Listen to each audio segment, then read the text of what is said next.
ಪಂಚಮಸಾಲಿ ಹೋರಾಟಗಾರರ ಮೇಲೆ ಲಾಠಿ ಚಾರ್ಜ್ಗೆ ಕೇಸರಿ ಪಡೆ ಕೆಂಡ ಕಾರ್ತಾ ಇದೆ. ಕಾಂಗ್ರೆಸ್ ಸರ್ಕಾರ 2 ನಾಲಿಗೆ ಸರ್ಕಾರ. ಪಂಚಮಸಾಲಿಗಳ ಲಾಠಿ ಚಾರ್ಜ್ಗೆ ಅಶೋಕ್ ಆಕ್ರೋಶವನ್ನ ವ್ಯಕ್ತಪಡಿಸಿದ್ದಾರೆ. ರಾಣಿ ಚೆನ್ನಮ್ಮ ವಂಶಸ್ಥರ ರಕ್ತವನ್ನ ಹರಿಸಿದೆ.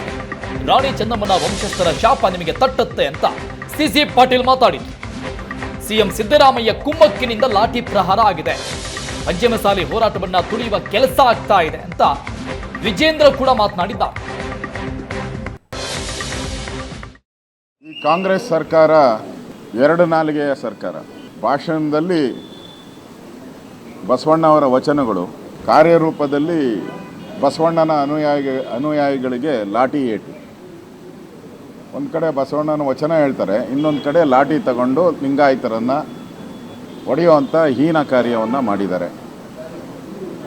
ಇದು ನಾವು ಪ್ರಜಾಪ್ರಭುತ್ವದಲ್ಲಿದ್ದಿರೋ ಈ ರಾಜ್ಯದಲ್ಲಿ ಮತ್ತೊಂದು ಸರಿ 75ನೇ ಇಸ್ವಿಯಲ್ಲಿ ಏನು ತಂದಿದ್ರು ಎಮರ್ಜೆನ್ಸಿ, ಆ ಎಮರ್ಜೆನ್ಸಿಯಲ್ಲಿ ಇದ್ದಿರೋ ಅರ್ಥ ಆಗ್ತಾ ಇಲ್ಲ.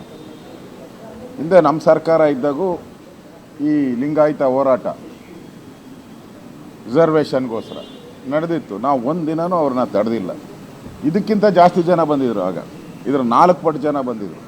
ಒಂದು ಸಣ್ಣ ಗಲಾಟೆನೂ ಆಗದಂಗೆ ಸರ್ಕಾರ ಕ್ರಮ ತೆಗೆದುಕೊಂಡಿತ್ತು.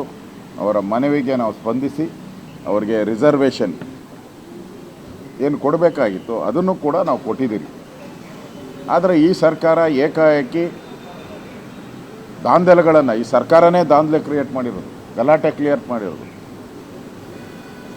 ಮಾಡಿ ಅಮಾಯಕ ಲಿಂಗಾಯತ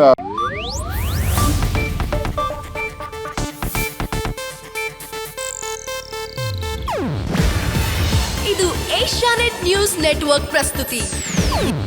ನೀವು ನೋಡ್ತಿದ್ದೀರಾ ಏಷ್ಯಾನೆಟ್ ಸುವರ್ಣ ನ್ಯೂಸ್.